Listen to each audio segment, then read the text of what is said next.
Halo pemirsa, kita jumpa lagi di program The Journal. Tentunya hanya di Mata Milenial Indonesia TV, matanya Indonesia. Ya, jumpa lagi bersama saya Aisyah Gray dan di kesempatan kali ini kita akan membahas terkait dengan tema perkembangan gerakan intoleransi dan kebebasan beragama.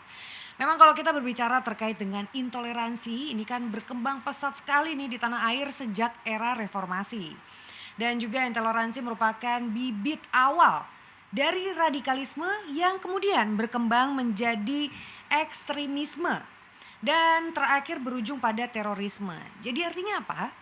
Artinya intoleransi adalah benih dari radikalisme dan juga terorisme. Sehingga hal ini menjadi persoalan utama kita di tanah air. Ya, kita akan membahasnya tentunya bersama narasumber. Ya, sudah hadir bersama kita di sini ada Bapak Ismail Hasani, selaku Direktur Eksekutif Setara Institute. Halo Pak, apa kabar? Baik, Wah, senang banget. Bapak terima kasih banyak untuk waktunya sudah bergabung di sini Pak ya. terima kasih juga sudah diundang. Iya. Oke, nah kita kan kalau berbicara, ini menurut Setara Institute ya, sepanjang tahun 2021 nih, terjadi 171 pelanggaran kebebasan beragama, berkeyakinan atau KBB dengan 318 tindakan. Sementara tahun 2020 terjadi 180 pelanggaran. Nah, dengan 424 tindakan. Nah, ini boleh minta tolong nggak nih Pak, dijelaskan perihal laporan kebebasan beragama berkeyakinan di tanah air dari hasil Setara Institut 3 tahun belakangan ini. Ya, saya panggil Mbak Aisyah boleh? Mbak Aisyah. Mbak Aisyah, memang kami di Setara Institute secara rutin menerbitkan laporan tentang kondisi kebebasan beragama berkeyakinan. Tujuannya apa sih sebenarnya adalah untuk memproduksi pengetahuan kita tentang status, ya, tentang kondisi bagaimana sebenarnya jaminan kebebasan itu bisa dinikmati oleh warga negara.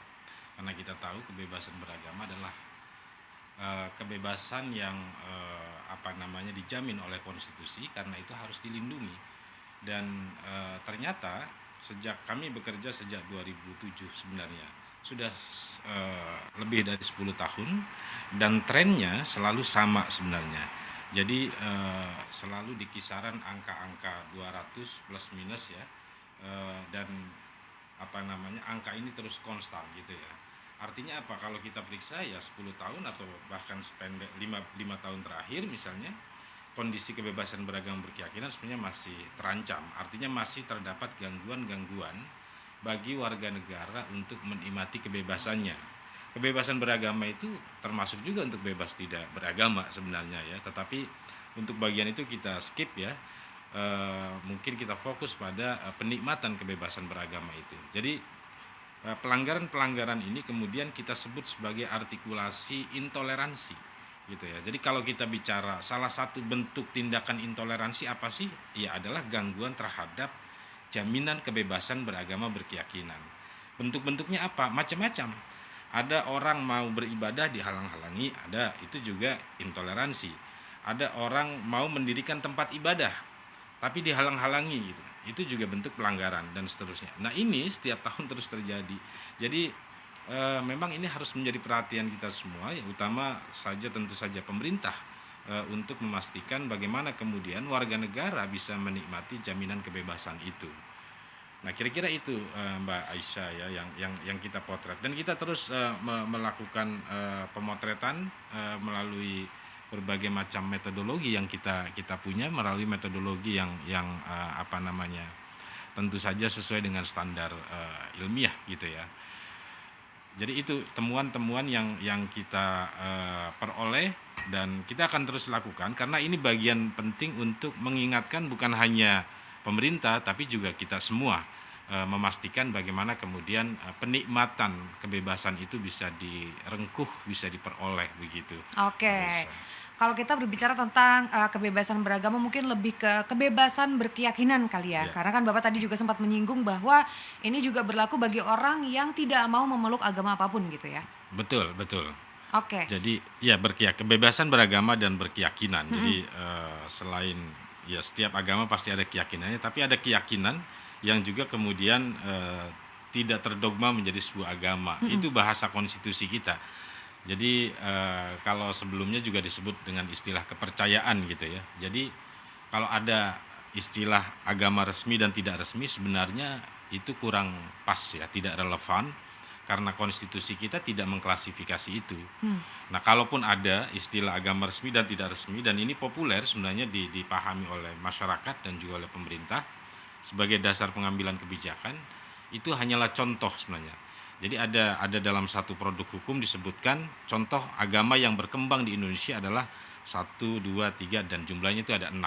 Ya kalau contoh ya bisa lebih bisa kurang begitu ya. Dan konstitusi kita tidak membatasi. Nah oleh karena itu kita juga amat prihatin misalnya kemarin ada seorang wali kota Mbak Aisyah ya di Jawa Barat yang kemudian ikut memfasilitasi peresmian kantor sebenarnya, peresmian gedung dakwah dari satu organisasi yang sebenarnya oleh pemerintah itu sudah dinyatakan sebagai organisasi yang perlu ditinjau ulang. Pemerintah memang belum membubarkan secara eksplisit ya, tetapi perlu diperhatikan, perlu dimonitor begitu ya, karena tindakan-tindakan kekerasan yang seringkali dilakukan.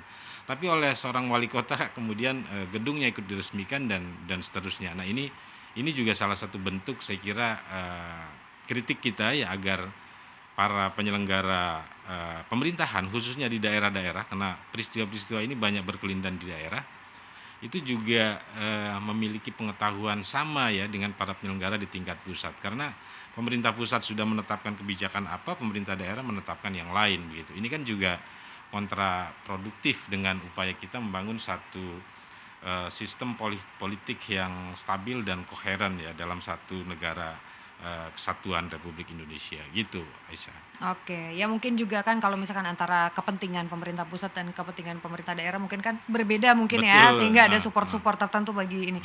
Oke, kita nggak akan melebar, tapi kalau misalkan kita berbicara terkait dengan intoleransi di Indonesia sendiri, ini bisa dibilang nggak kalau angkanya ini cukup tinggi? ya cukup tinggi sekalipun kami selalu cukup tinggi karena peristiwa ini terus-menerus terjadi dan tidak berkurang. Dan jangan lupa kerja pemantauan itu selalu menggambarkan fenomena gunung es ya. Ya artinya sebenarnya yang muncul ke permukaan itu ya bagian yang kecil-kecil saja sebenarnya. Jadi kalaupun kami mencatat ada 200 peristiwa, kemampuan kami kan tidak seperti kemampuan ya kalau dalam bahasa agama malaikat pencatat amal kira-kira kan begitu ya, yang lebih detail dan bisa mencatat semua. Artinya apa? Peristiwa yang sesungguhnya terjadi pasti lebih besar gitu ya. Dan inilah keprihatinan kita. Yang mengemuka saja bisa ratusan tadi begitu. Nah, tetapi kita juga tetap perlu optimis Aisyah ya bahwa situasi toleransi di Indonesia secara umum harus terus-menerus bukan dianggap baik tapi harus menebar optimisme ya bahwa ini sesuatu yang sebenarnya bisa diperbaiki gitu ya. Nah, karena itu kalau kita menggunakan metode penghitungan lain misalnya yang berbasis indexing, pengukuran berbasis indeks baik itu yang dirilis oleh Badan Pusat Statistik, oleh Bappenas maupun juga oleh beberapa lembaga pengindeks internasional ya, termasuk Setara juga memiliki indeks kota toleran misalnya.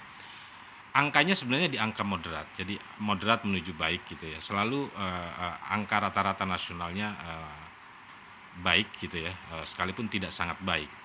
Tetapi selalu pengukuran-pengukuran yang semacam ini yang menggambarkan selalu menggambarkan gejala gitu ya. Karena itu betapapun peristiwa itu masih tercatat cukup tinggi gitu ya, tetapi kita tidak boleh berhenti berharap, tidak boleh berhenti bekerja gitu untuk terus kemudian mendorong dan meningkatkan peringkat-peringkat dalam proses indexing misalnya untuk betul-betul sepenuhnya ya memberikan penikmatan jaminan kebebasan prinsipil. Ini kan satu jaminan yang mendasar.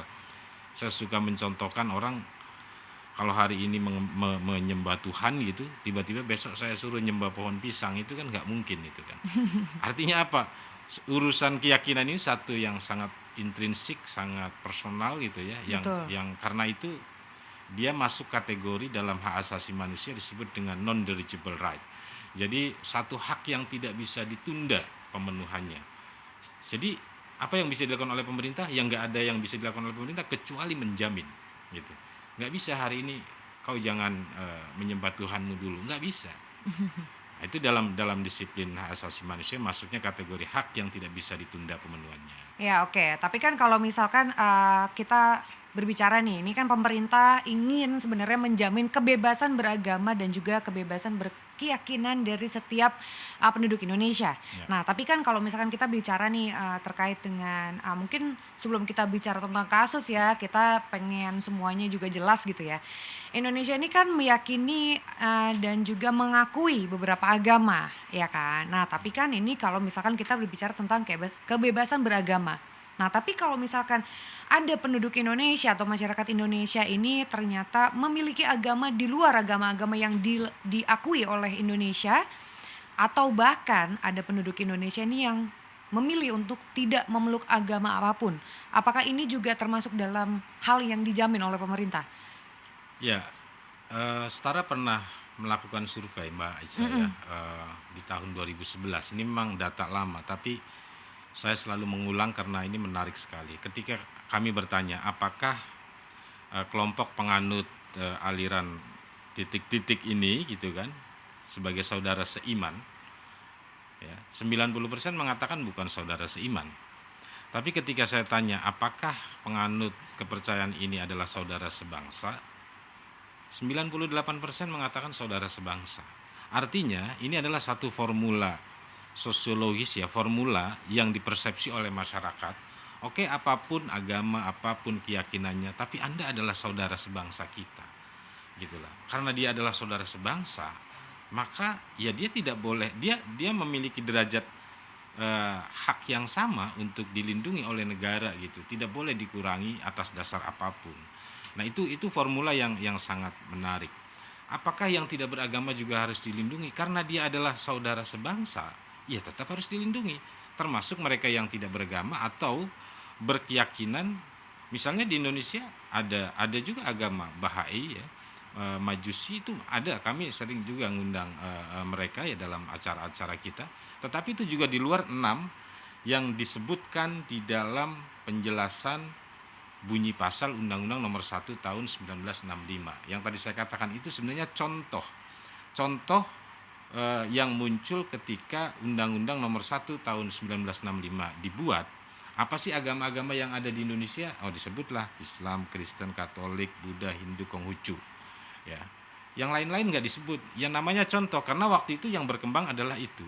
Bahwa kemudian ada agama lain hari ini, ya posisi cara pandang kita harus seperti tadi. Ya, oke mungkin dia bukan saudara siman tapi dia saudara sebangsa. Artinya tidak ada alasan apapun untuk kemudian negara tidak melindungi. Nah, namun demikian saya kira karena tingkat ya sekali lagi isu agama ini kan sangat sensitif ya. Apalagi kalau kami misalnya yang melihatnya dengan kacamata hak asasi manusia dan konstitusi, ya pasti akan banyak bertentangan dengan mereka yang para ahli agama misalnya begitu. Nah, karena dia adalah bagian dari isu yang sangat sensitif, tentu saja ya formula-formula yang ditawarkan, formula-formula jaminan kebebasannya juga harus difikirkan dengan baik. Misalnya di Kementerian Agama itu ya Direktorat Jenderal itu ya hanya ada sekarang ada berapa? 5 mungkin ya. Nggak ada Direktorat Jenderal yang lain, agama-agama lain itu tidak masuk. Nah, itulah yang kemudian ditafsir orang sebagai mengakui. Padahal ya karena dia umatnya banyak maka perlu administratur yang juga banyak begitu ya. Nah, ini yang saya kira penting buat kita semua untuk clear ya, sehingga kalau saya sering mengatakan sudahlah cukup kita ngapain sih ngeributin isu kayak begini terus gitu kan. Iya Kadang benar. ya saya kadang bercanda juga Mbak Aisyah ya. Ada di satu komunitas misalnya kamu itu sholat itu jarang juga sholat ke masjid ya kan, tapi kalau ngelihat masjid dibakar marahnya paling depan gitu. Nah, padahal orang yang membakar juga ini untuk tujuan yang lain ya, bukan karena tujuan membela agama itu sendiri. Nah, itu kan banyak terjadi di tengah masyarakat kita. Dan ini kita prihatin kalau kita terus menerus ini kan konflik konflik abad 12, abad 11 udah sangat lama sekali gitu kan. Jadi come on lah, kita kita mesti melangkah ke depan ya, membincang atau mengadvokasi banyak-banyak hal yang ya untuk kemajuan Oke, bersama begitu. berarti clear ya yang intinya adalah yang dilindungi hak seluruh warga Warga negara negara, Indonesia, betul. apapun keyakinannya, apapun agamanya, maupun punya keyakinan ataupun tidak gitu. Itu clear ya Ya, di sini clear. ya. Nah, kita berbicara terkait dengan bentuk pelanggaran terhadap kebebasan beragama. Itu seperti apa sih yang dikatakan melanggar? Ya, seperti tadi saya sebutkan misalnya kalau jadi cara pelanggaran itu terjadi ada dua, Mbak Isya ya. Yang pertama adalah dengan cara by action ya atau by commission. By action itu artinya dengan tindakan atau dengan pembiaran gitu ya. Misalnya ada teman-teman kita membangun gereja, tiba-tiba ditentang oleh kelompok yang lain. Penentangannya tidak argumentatif, tidak ada alasan ya kan. Padahal teman-teman yang membangun gereja ini sudah memperoleh izin misalnya dari pemerintah.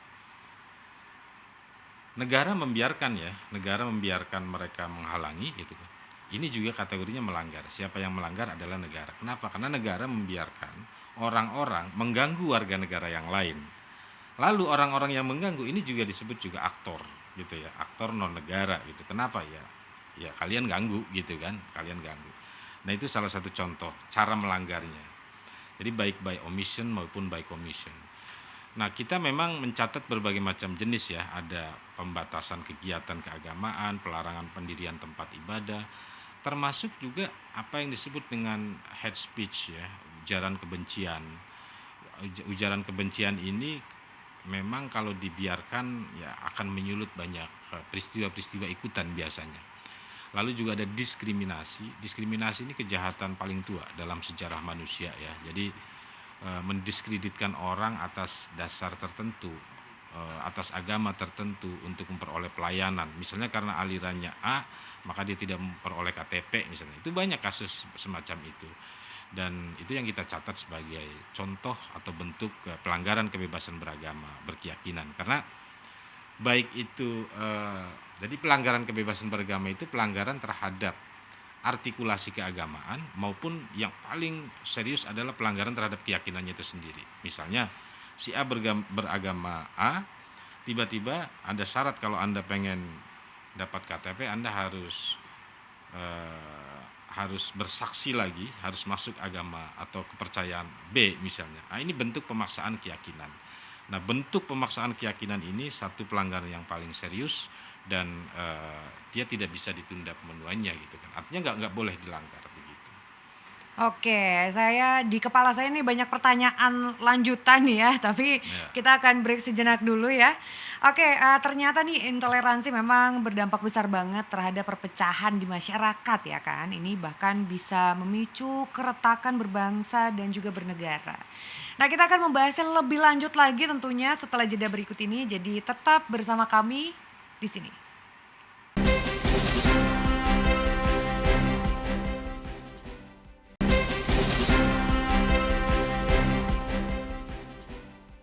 Ya, kita berjumpa kembali di The Journal. Wah, tentunya kita masih bersama Bapak Ismail Hassani, Direktur Eksekutif Setara Institute. Ya, kalau kita berbicara tentang intoleransi, ini kan tindakan terus juga perilaku provokatif yang dilakukan oleh kelompok masyarakat tertentu ya. Ini terus meningkat di Indonesia. Nah, ini dapat mengganggu ketertiban umum tentunya dan juga memecah belah persatuan dan juga kesatuan bangsa kita. Banyak juga nih hasutan dan juga informasi hoax yang saat ini bermunculan di media sosial. Yang dapat juga pastinya membangkitkan kebencian gitu ya dan juga kemarahan publik. Nah, hal ini kan tentunya bisa merusak stabilitas politik dan juga keamanan nasional. Contohnya nih, terjadi pada pemilihan kepala daerah di Jakarta lalu, di mana tindakan intoleran terjadi. Sentimen agama digunakan, di mana tidak memilih pemimpin seagama dianggap kafir dan juga melarang mensyaratkan jenazah, ya kan? Jadi mensolatkan jenazah itu dilarang juga. Mereka berdalih tuntutan syariah dan juga demi menegakkan agama. Nah, kondisi ini juga terjadi di pemilihan presiden 2019. Nah, memang nih kalau misalkan kita menuju pemilihan-pemilihan gitu ya, ini banyak sekali nih senjata politik, pokoknya segala cara dilakukan. Ya. Ya kan, kalau sekarang mungkin senjata politik bertambah di media sosial karena memang eranya era digital gitu kan. Nah, gimana nih Setara Institut melihat Pilkada DKI Jakarta 2017 yang lalu dan juga pemilihan presiden 2019 yang lalu?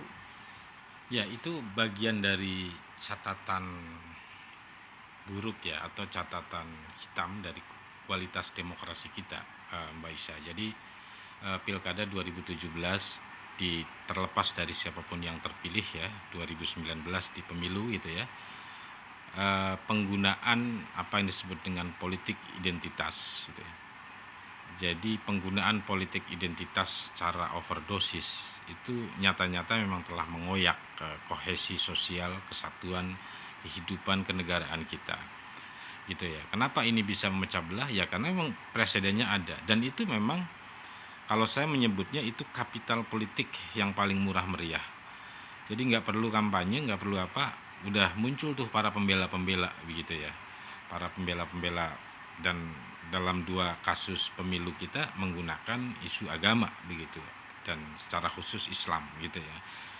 Nah, ini politik identitas ini kan muncul karena 2 hal sekurang-kurangnya. Yang pertama adalah kualitas para politisi kita yang tidak kreatif mencari material kampanye untuk memikat suara rakyat gitu ya. Sehingga apa yang paling mudah digunakan ya isu agama kan begitu. Dan yang kedua memang kerentanan informasi di tengah masyarakat. Jadi apa istilahnya, ketahanan masyarakat, resiliensi masyarakat atau imunitas masyarakat dari berbagai macam informasi itu juga isu besar. Ya, kita sering bicara bagaimana tingkat literasi masyarakat kita. Ya tentu saja kita bukan gagap digital ya, tetapi faktanya kan hari ini banyak di antara kita yang memang belum mampu beradaptasi dengan dunia digital. Karena itu pertengkaran yang ditimbulkan oleh grup WhatsApp masih banyak. Kan itu. Ini kan karena kita gagap sebenarnya. Sebenarnya kalau kita rajin ikut grup WhatsApp, ya kita memang harus kering hati gitu kan. Jangan baperan, jangan sewotan dan seterusnya dan seterusnya. Dan terutama harus mempunyai daya tahan informasi dan juga saringan yang kuat atas sebuah informasi. Nah, pemilu atau Pilkada DKI 2017 lalu pemilu 2019, apakah itu mungkin akan juga direplikasi di 2024? Ya bukan tidak mungkin, karena gejala Karena penggunaan terbukti berhasil mungkin. terbukti berhasil, kedua murah meriah tadi, dan ketiga pasarnya itu ada gitu kan. Dan ini bahkan memang gejala global ya Mbak Isya ya, nggak hanya terjadi di Indonesia ya, tetapi juga di banyak tempat ya, dimulai dari pemilihan di Amerika, lalu sekarang juga menguat bagaimana di India gitu kan. Nah, apakah kita akan biarkan? Tentu nggak boleh gitu, karena politik identitas itu eh, membuat kualitas demokrasi semakin menurun. Apa maksudnya? Dalam konteks demokrasi yang sehat, gagasan yang harus dikontestasikan kan begitu kan. Program kalian apa? Program kami ini, program dan seterusnya, itulah yang diperdebatkan. Atau apa target masyarakat Indonesia 2030, 2045 misalnya, itu yang diperbincangkan. Tapi karena penggunaan politik identitas ya sudah pakai pandangan binari ya kan. Ya lu Muslim, lu Kristen, lu ini, itulah yang dibelah-belah kan begitu kan. Dan disitulah kemudian dia memperoleh dukungan suara begitu. Jadi penggunaan politik identitas itu bukan hanya membahayakan mengurangi kualitas demokrasi kita, mengikis kualitas demokrasi kita, tapi juga tadi dampak lanjutannya adalah memecah belah. Saya setuju tadi, memecah belah persatuan dan kesatuan kebangsaan kita.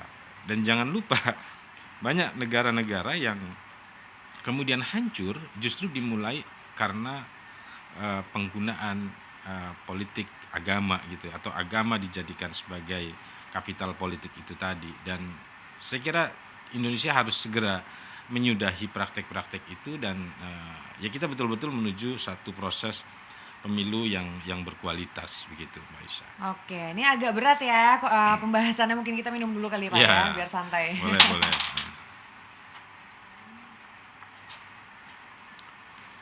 Oke, nah kalau misalkan tadi saya boleh mengutip gitu ya omongan Bapak ini kan, kenapa nih terus berlangsung dan kemungkinan besar akan digunakan lagi di pemilu 2024 karena pasarnya ada, iya kan?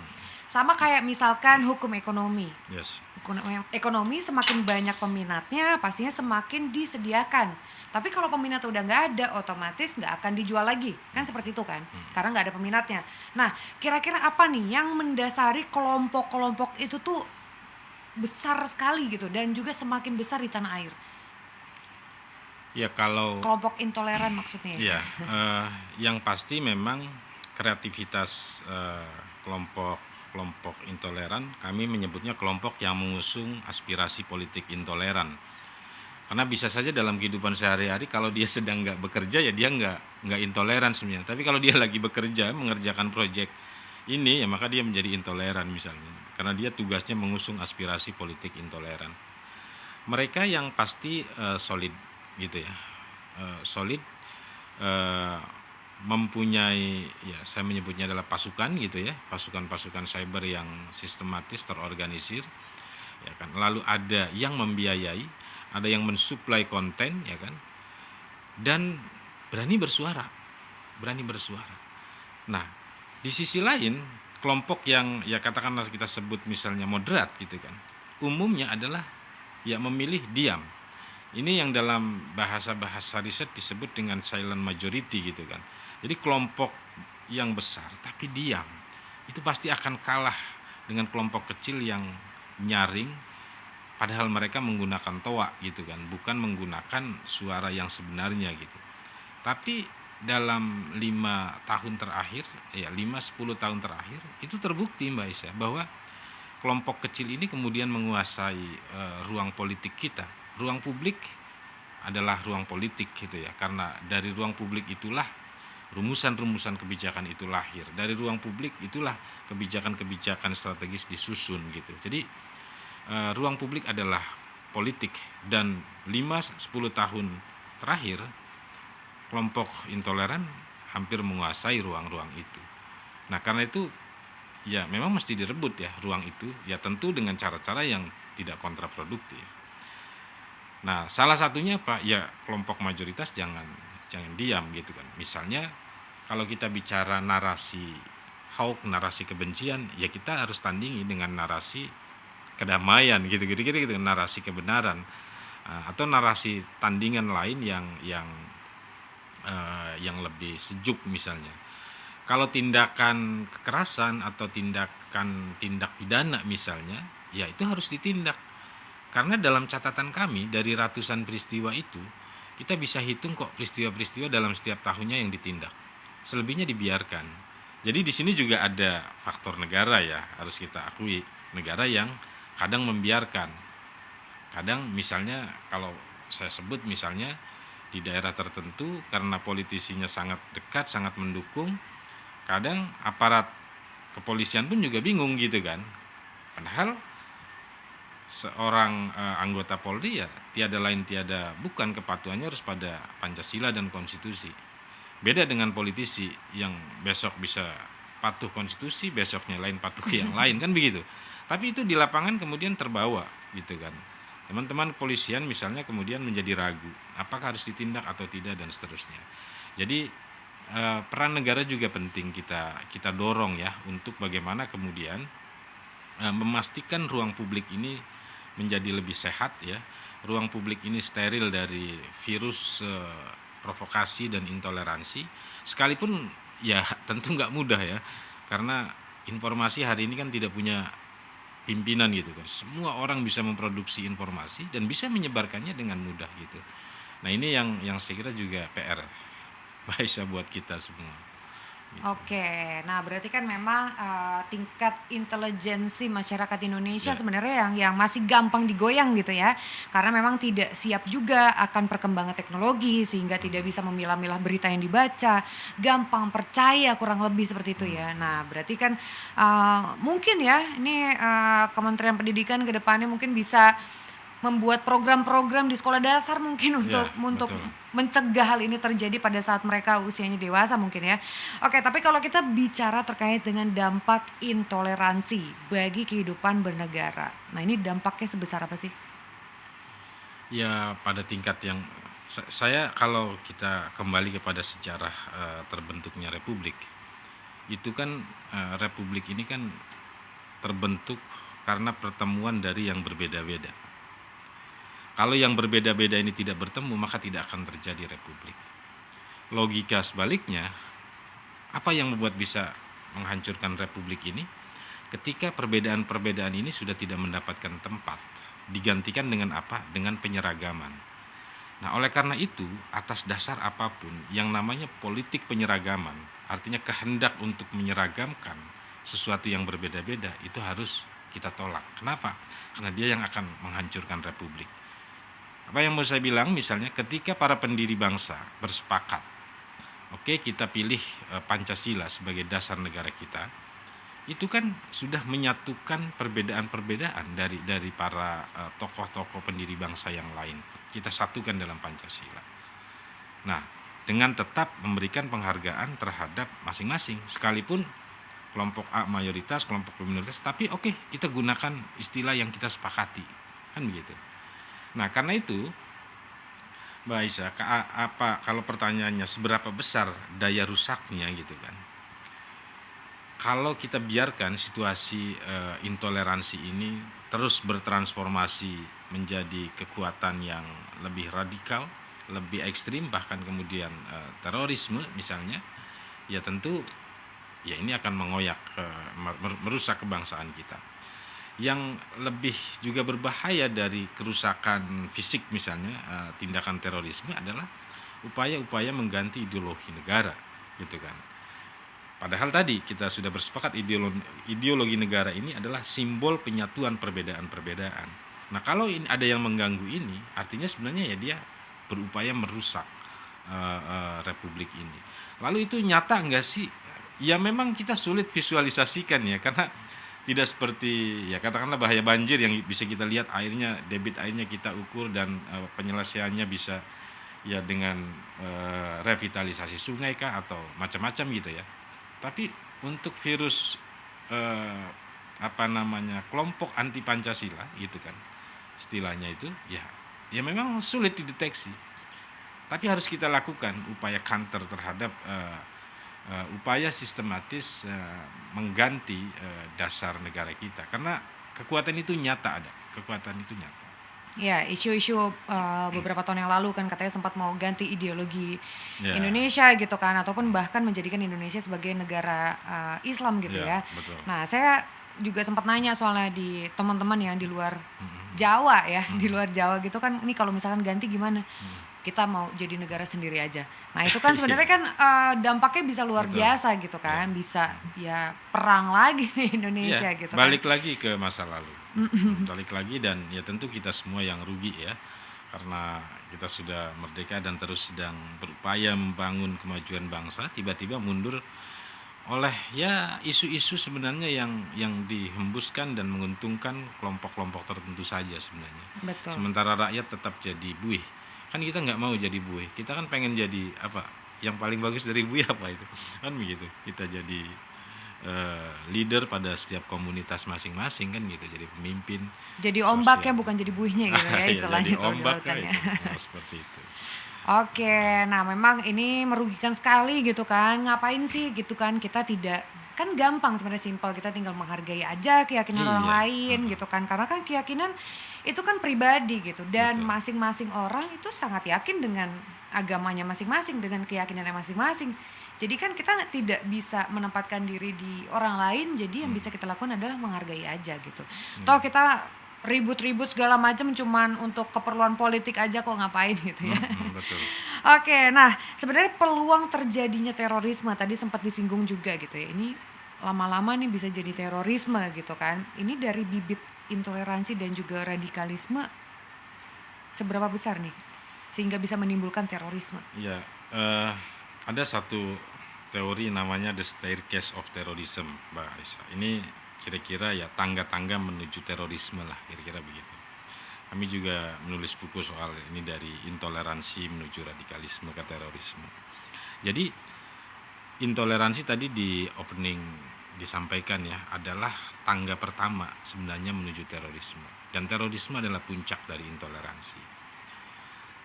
Tapi seberapa besar intoleransi itu bisa bertransformasi menjadi terorisme itu akan bergantung banyak faktor. Dalam istilah riset-riset yang banyak dikembangkan adalah push and pull factor ya, faktor pendorong dan faktor penekan lah, kira-kira begitu. Nah, kalau faktor pendorong dan penekan ini sangat kuat, maka proses transformasi orang menjadi teroris ini bisa sangat cepat, gitu ya. Tapi sebaliknya kalau faktor-faktor pendorong dan penekan ini mengecil, ya akan mengecil. Karena itu sering ditanyakan, lalu bagaimana cara mencegahnya agar semakin lambat dan semakin terkikis? Ya atasi faktor-faktor ini gitu.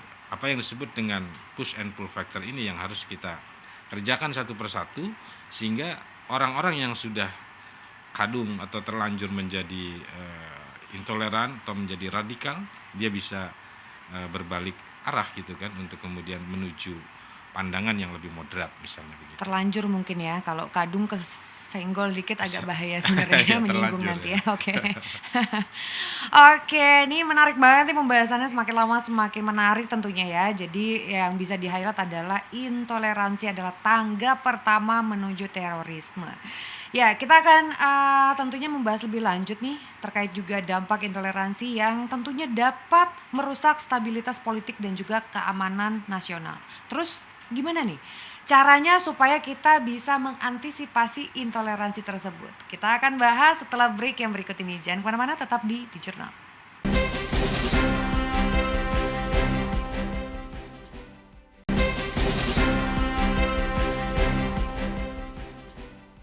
Ya, kita kembali lagi bersama The Journal.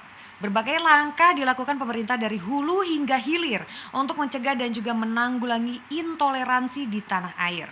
Pemerintah membubarkan Ormas Front Pembela Islam atau FPI, Hizbut Tahrir di Indonesia ataupun HTI, dan juga terbaru menangkap pendiri kelompok Khilafatul Muslimin. Kelompok ini kan mengajarkan paham khilafah melalui pengajian, sekolah, dan juga media sosial. Paham khilafah menjadi alat untuk memancing massa dengan ajaran agama. Adapun dulu Negara Islam Indonesia atau NII dibentuk oleh Kartosuwiryo. Nah, ini menarik banget ya. Terus gimana nih caranya kita untuk bisa mengantisipasi kelompok-kelompok intoleran ini? Kalau kita lihat kan kelompoknya banyak sekali. Dibubarin satu, mungkin tumbuh lagi 1000. Nah, gimana caranya nih? Karena kalau nama kan sekedar nama. Mereka tinggal ganti nama aja udah jadi hal baru lagi gitu kan. Nah, caranya seperti apa kira-kira nih? Mungkin gak sih? Ya Kita harus mungkin. harus mungkin ya. Gimana nih caranya kira-kira yang dirasa cukup akurat nih untuk bisa membubarkan kelompok-kelompok ini nih atau virus-virus ini yang bisa merusak negara Indonesia? Ya memang pemerintah sudah banyak melakukan upaya-upaya untuk mengatasi ini ya. Tapi kalau saya gunakan dari hulu ke hilir tadi atau tangga-tangga tadi, kalau di puncak pemerintah itu ya dasar hukumnya jelas ya. Kalau sudah teroris pasti ditindak, dihukum dan seterusnya dan seterusnya. Lalu narapidana terorisme juga kemudian deradikalisasi, itu jelas. Nah, ada ruang kosong sebenarnya ketika pemerintah membubarkan organisasi-organisasi masyarakat ini tidak lagi menjadi perhatian pemerintah. Padahal umat mereka itu banyak, gitu kan. Nah, ini yang kalau boleh saya gunakan istilah deideologisasi gitu, itu tidak dilakukan oleh negara, oleh pemerintah. Jadi pembubaran ormas itu sebenarnya ya bukan pilihan yang tepat sebenarnya, karena kalaupun ormasnya dibubarkan dia tinggal ganti kepanjangannya, akronimnya kan gitu, atau juga bikin alumninya kan begitu kan, itu gampang sekali gitu ya. Jadi apa yang harus dilakukan, pertama-tama tentu saja kita harus diagnosa virus-virus ini pada kelompok-kelompok yang berbeda-beda tadi, karena tadi dengan ada leveling tadi Mbak Aisyah gitu ya, kita juga harus memperlakukan berbeda.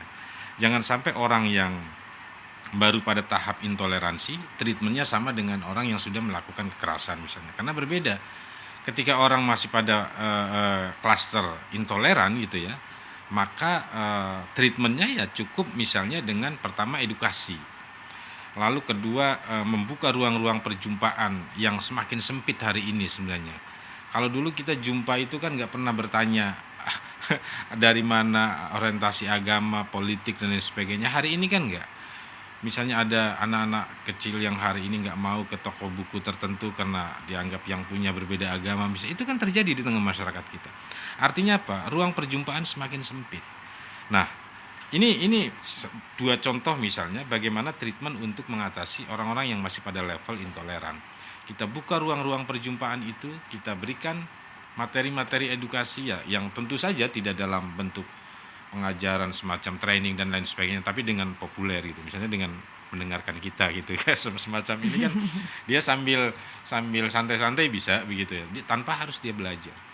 Dan ini harus apa istilahnya, kalau arus informasi intoleransi juga sangat besar, sangat membanjiri ruang publik kita, ruang komunikasi kita, upaya-upaya ini juga harus dilakukan dalam jumlah yang sama, bahkan lebih, Mbak Ica. Nah sekarang kan belum ya, maksud saya masih belum banyak pihak yang memiliki kesadaran bahwa kita harus membanjiri ruang yang sama gitu, dengan informasi yang sebaliknya. Jadi itu treatment misalnya di kelompok yang masih pada level intoleran. Nanti di level radikal yang sudah memiliki orientasi. Kalau intoleran itu kan ya, kalau pikiran mengganti Pancasila belum nyampe, itu ya gampangnya. Tapi kalau sudah berorientasi mengganti Pancasila misalnya, ini masuk klaster radikal, gitu kan. Nah kita juga mesti punya treatment yang berbeda begitu ya, dan seterusnya dan seterusnya. Artinya masing-masing problem harus kita diagnosa, lalu kita tawarkan obat penawarnya tentu saja begitu. Ya, ini pecah belah Indonesia gara-gara intoleransi ini kan luar biasa banget gitu kan. Ya. Setiap kali pemilu udah pasti ribut ya kan di grup. Nah, saya punya pengalaman nih di grup keluarga pada saat pemilu lalu gitu ya. Pemilu lalu jadi ribut pecah belah gara-gara beda milih. Yang ini milih apa, yang ini milih apa, keluarga jadi berantem. Berantem beneran tuh ya. Berantem beneran, live group. Nah, cuman gara-gara beda milih gitu kan. Jadi kan ini pengaruhnya luar biasa sekali, bisa saya bilang juga ini seperti brainwash gitu ya di masyarakat gitu. Kalau kita lihat ini udah mulai masuk ke sekolah-sekolah gitu kan, terus juga pegawai pemerintah itu sendiri juga banyak yang masuk gitu kan, dan juga hingga produk hukum gitu ya. Nah ini apa sih yang bisa dilakukan pemerintah untuk mengatasi ini? Karena ini miris sekali ya, udah mulai masuk ke sekolah-sekolah juga gitu. Ya. Jadi dari sedini mungkin udah mulai di brainwash untuk menjadi kelompok intoleransi. Ya, sejak awal kami sudah punya banyak baseline data ya, bagaimana intoleransi radikalisme itu masuk ke sekolah-sekolah, bahkan bukan hanya SMA tapi dari PAUD ya, pendidikan anak usia dini, itu mereka sudah ya tentu saja melalui guru-gurunya begitu kan. Misalnya lagu-lagu yang indah di saat kita kecil gitu ya, itu diganti dengan lagu-lagu Liriknya diganti ya, nadanya sama tapi liriknya diganti gitu ya, dengan lagu-lagu yang misalnya ya menunjukkan perjuangan terhadap target tertentu misalnya. Ini terjadi Dan itu kita ingatkan. Waktu itu kami sempat dituduh Islamophobia gitu kan. Ya saya bilang bagaimana mau disebut Islamophobia, nama saya aja nama Nabi, Mbak Aisyah kan begitu kan. Nama Nabi. Jadi dianggap anti Islam dan macam-macam gitu. Tapi setelah itu semua pihak menyadari, oh ternyata memang di sekolah-sekolah nyata gitu ya. Lalu kita juga melakukan survei di SMA, kita melakukan survei di perguruan tinggi. Semuanya gejalanya sama gitu ya. Nah, apa yang bisa dilakukan? Tentu tadi ya, selain treatment clustering, juga ada segmen yang perlu kita pilih misalnya. Sejauh ini pemerintah sudah mengupayakan agak lebih sistematis ya, khususnya di periode kedua Pak Jokowi. Misalnya ada program pendidikan karakter di Kemendikbud, dan itu Mbak Aisyah keren-keren, mereka membuat video-video pendek, membuat film animasi yang itu dengan menggunakan pendekatan algoritma akan masuk kepada mereka yang disasar gitu. Saya sempat protes, kok saya nggak pernah dapat gitu. Ya Bapak nggak perlu diceramain lagi katanya begitu kan, makanya nggak dapat gitu. Dan itu luar biasa, canggih sekali video-video mereka misalnya. Dan diperuntukkan misalnya untuk dari PAUD, SD, SMP, SMA dan seterusnya, dan juga perguruan tinggi. Di perguruan tinggi juga masih di sekolah dasar dan menengah, kurikulum juga terus ditata oleh pemerintah, sekalipun masih ada bolong-bolong gitu ya. Tetapi memang sekalipun kurikulum berganti, kalau guru-gurunya juga sebagiannya adalah bermasalah, ya tentu ini juga PR. Nah karena itu kami mendorong proses quote unquote ya screening gitu, dalam arti guru-guru itu kan setiap 1 semester itu berkewajiban meningkatkan kapasitas dirinya gitu ya, dan itu bisa melalui training, bisa melalui kursus macam-macam. Nah kita juga mendorong agar pemerintah mengkerangka itu agar mereka kursus ke tempat-tempat yang lebih pas gitu ya, dan pemerintah akan coba menyediakan itu. Di perguruan tinggi karena kami riset di 10 kampus ya dan menemukan gejala yang sangat mengerikan, kami presentasi ke sejumlah rektor, dan rektor kemudian juga banyak mengambil kebijakan. Misalnya yang paling populer, penguasaan masjid oleh kelompok keagamaan tertentu misalnya. Ini contoh di agama Islam ya yang saya potret misalnya. Jadi beberapa masjid sebelumnya itu dikuasai oleh kelompok tertentu saja, tapi sekarang menjadi open masjid. Jadi inklusif masjid yang inklusif gitu ya. Itu penting karena apa tadi? Ruang-ruang perjumpaan itu harus kita ciptakan, harus kita sediakan. Yang sebenarnya tidak sulit, karena dari dulu yang namanya masjid itu adalah ruang terbuka, siapapun boleh masuk. Sekarang kan enggak. Kalau ibadahnya beda dikit ya saya juga malas ke masjid itu, atau kelompok yang menguasai masjid juga mengusir kita misalnya. Nah ini pekerjaan-pekerjaan yang secara simultan harus terus dilakukan. Seberapa lama atau seberapa akan berhasil ya tentu saja ada banyak indikator yang nanti bisa kita susun ya. Misalnya dari kalau pasar politik identitas sepi misalnya gitu ya, di pemilu 2024 misalnya, yaitu bisa kita sebut sebagai salah satu indikator menurunnya penggunaan identitas ya, artinya ada keberhasilan intervensi baik oleh pemerintah, masyarakat sipil, kalangan media, kalangan podcaster gitu ya, dan macam-macam gitu. Karena hampir banyak orang menyuarakan hal yang sama. Karena kita tidak mau balik lagi ke konflik-konflik berbasis agama. Kita tahu Cukup bagaimana bikin trauma gitu. Betul, ya gitu. gitu, dan kita nggak mau tentunya terulang lagi, atau bahkan bisa lebih parah Bisa atau lebih lebih parah. buruk gitu ya. Ini Betul. traumatis sekali gitu kan. Dan memang kalau misalkan kita berbicara terkait dengan intoleransi ya, ini kita patut ingat, ini bukan hanya ribut antar umat beragama aja, antar agama A dan agama B. Justru di agama satu ini sendiri juga terjadi intoleransi. Iya. Ketika misalkan mazhabnya berbeda, dianggap bukan Islam. Itu juga kan terjadi intoleransi gitu Iya, kan. Nah, betul. karena kan sebenarnya kalau misalkan kita menafsirkan itu kan tergantung lagi, balik lagi ke keyakinan atau garis turun temurun atau ajaran dan lain-lain gitu kan. Dan kita harus bisa menghargai selama Ya. tidak merugikan. Ya kan? Intinya adalah setiap ajaran, apapun itu, ajaran agama atau ajaran-ajaran, bahkan ajaran kita di sekolah itu kan mengajarkan kebaikan. Iya. Selama tidak keburukan, tidak merugikan diri sendiri ataupun orang lain, seharusnya sih tidak perlu diribut-ributkan gitu ya. Tidak perlu dikomplain. Oke. Terus bagaimana nih? produk hukum seperti undang-undang Oh ya. terorisme ini tuh dirasa sudah cukup atau belum nih? Ya, sebenarnya secara regulasi pemerintah sudah cukup banyak modal ya. Kalau untuk terorisme ya kita punya undang-undang terorisme yang setelah direvisi 2018 kalau tidak salah itu jauh lebih lengkap ya. Bahkan punya kewenangan lebih para penindak ini. Yang kedua kita punya undang-undang organisasi masyarakat yang juga sudah direvisi dan itu lebih ya memang dikritik kalau dari sudut kacamata hak asasi manusia agak problematik ya, tetapi dari sisi yang lain dalam konteks penghapusan intoleransi radikalisme itu justru lebih lebih kuat sebenarnya pemerintah menggunakan undang-undang ormas ini. Misalnya untuk menundak organisasi-organisasi masyarakat yang nyata-nyata intoleran, mempromosikan kekerasan, mempromosikan sikap anti Pancasila misalnya, pemerintah bisa menggunakan undang-undang ormas. Atau juga untuk mengatasi tindakan-tindakan intoleran yang seperti tadi di awal kita obrolin Mbak Aisyah, ada pengerusakan, mengganggu pihak lain, kita punya KUHP.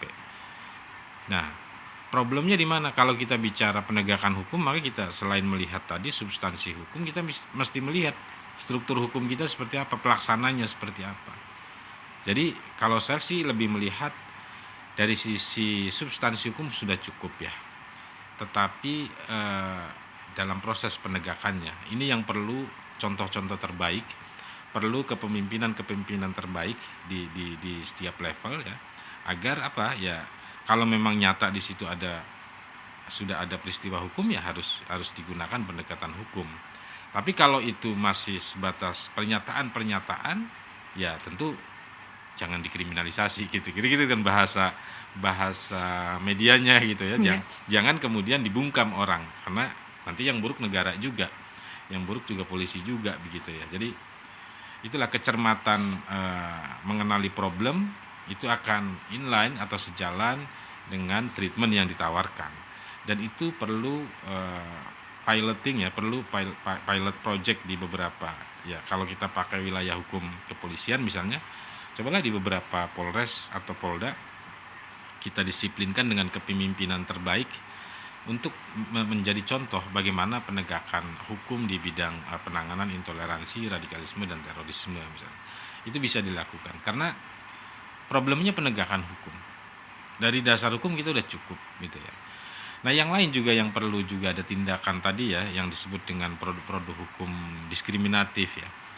Itu pemerintah juga sebenarnya punya perangkat untuk memperbaiki, untuk membereskan itu, tapi ya tadi balik-balik lagi adalah soal political will pemerintah, political will para pemerintah daerah misalnya untuk melakukan perbaikan-perbaikan. Jadi ya kita mesti terus kepoin, kita mesti terus jahilin gitu ya sehingga mereka bisa berbenah untuk kebaikan yang tadi kita diskusikan gitu. Kira-kira begitu Mbak Aisyah ya. Oke, nah kira-kira nih seperti itulah ya. Tapi kan tentunya ada hal-hal yang perlu dilakukan oleh pemerintah untuk bisa meredam intoleransi radikalisme di sosial media. Nah Ya. ini perkembangan kelompok-kelompok intoleransi ini paling banyak disumbang dari sosial media ya kan. Nah kira-kira apa nih yang bisa dilakukan oleh pemerintah? Ya kalau dari sisi pemerintah seperti yang selama ini dilakukan adalah screening ya, blokir dan lain sebagainya. Tapi ini juga bermata dua kalau menurut saya. Kalau pemblokiran dibiarkan tanpa kontrol yang ketat gitu, ya kita juga yang akan dirugikan gitu ya. Kita dalam makna artinya siapapun berpotensi ya kalau itu tidak sejalan dengan para penilai katakanlah di Kementerian Kominfo ya akan kena blokir ya. Tapi sejauh ini memang dari report yang dirilis oleh Kominfo memang udah ribuan situs misalnya ya kan. Tapi kan sekarang tidak hanya situs basis komunikasi kita ya, tapi ya media sosial yang memang sulit dikontrol. Tapi saya tidak terlalu paham lah bagaimana teknologi informasinya ini, tetapi fungsi kontrol itu memang tetap harus ada di pemerintah karena tentu kalau konten-konten itu sudah memenuhi unsur provokasi, unsur pencemaran, unsur ya apalagi mempromosikan sesuatu yang bertentangan dengan ideologi negara, ya memang negara harus bertindak begitu. Dan yang sejauh ini dilakukan adalah dengan pemblokiran. Tapi di luar itu saya kira dua hal tadi yang sempat kita singgung bareng-bareng tadi Mbak Aisyah. Yang pertama adalah meningkatkan kapasitas literasi digital kita, warga negara. Saya bukan ahli digital, tapi saya kira kita bisa bagaimana memastikan atau kita mulai belajar ya menjadi warga negara digital dengan baik. Itu seperti apa? Sehingga tadi proses saring apa sih istilahnya itu kan ada tiga tindakan ya. Saring, kalau memang buruk ya jangan disebar misalnya, cukup berhenti di kita misalnya. Nah, itu kan kebiasaan itu juga harus kita latih. Kebiasaan forward gitu ya. Kebiasaan forward kita itu baru harus baca judul udah di forward, betul, padahal kita gitu kan. belum baca isinya. Gitu. Kadang kita juga diprotes sama teman, lu baca belum gitu kan? Ternyata enggak, gitu kita forward juga. Jadi ya memang jempol kita nggak punya ideologi kan gitu. Jadi harus akal pikiran kita yang mengendalikan. Saya kira selain itu juga tadi konten-konten counter ya itu juga harus diperbanyak sehingga orang punya referensi tandingan. Kan salah satu mengalahkan narasi adalah dengan counter narasi. Nah kalau tidak pernah ada counter narasi, maka kita semua ya akan mengkonsumsi narasi-narasi yang memang mereka kehendaki. Jadi ya ini mesti diperbanyak. Podcast-podcast yang mempromosikan kebalikan dari apa yang dipromosikan oleh mereka harus diperbanyak. Banjiri itu dan masyarakat punya referensi untuk memilah dan memilih informasi. Oke, kayaknya seru ya menjelang pemilu nanti gitu. Kalau misalkan kita matiin internet setahun, kayaknya bakal adem nih Indonesia. Tapi justru ekonomi juga ikutan berantakan ya.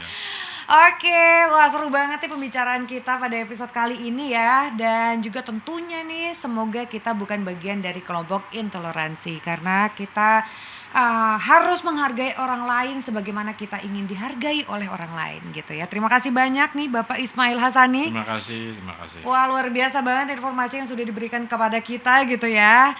Dan beliau ini juga selaku Direktur Eksekutif Setara Institut. Lancar Pak pekerjaannya, semoga bisa berjuang ya. Sama-sama dan gitu. semoga dibantu oleh semua yang nonton nih. Ya, tentu saja. Kita sama-sama berjuang ya. Oke, tentunya kita akan ketemu lagi di episode berikutnya dari The Journal. Tapi sekarang saya Aisyah Gray, waktunya pamit undur diri dulu. Dan juga kru yang bertugas pamit undur diri dulu. Sampai jumpa lagi lain waktu. Tetap di Mata Milenial Indonesia TV, matanya Indonesia.